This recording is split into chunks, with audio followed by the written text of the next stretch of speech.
Hi everyone, this is Dr. Mehmet Erdoğan by Smile Hair Clinic. Today we wanted to mention and explain everything in 30 seconds, the curious questions that we already have. Is hair transplant painful? The most important things that the patients are curious are the painful, how it is. The transplantation is not painful inside actually.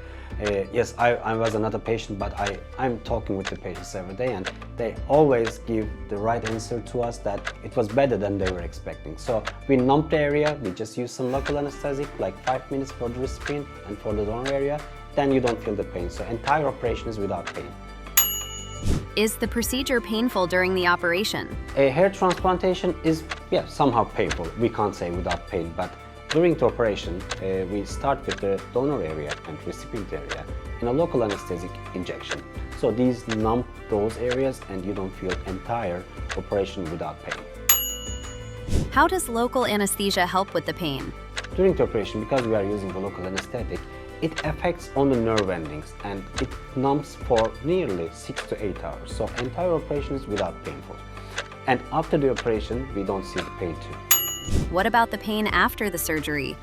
After the surgery, also the patients think that it's painful, but no, we don't see the pain after the operation, maybe sometimes, but because of the local anesthesia, first day is still you have the numb pad, so you don't feel the pain anymore.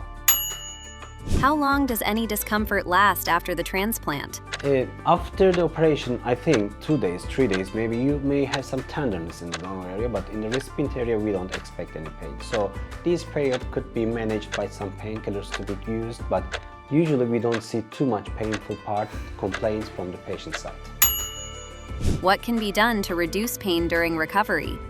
Okay, so recovery period could be the first 7 days maybe, then the remaining 11 months, 11 and a half months. So in this part, in the first few days, you can use the medication, like just painkiller, prescribed medications or like some NSAIDs. These will be helpful for relieving the pain, but after that, we don't see any pain in the entire 11 months. Maybe sometimes you may see the tenderness, but at that time you can use those medications again.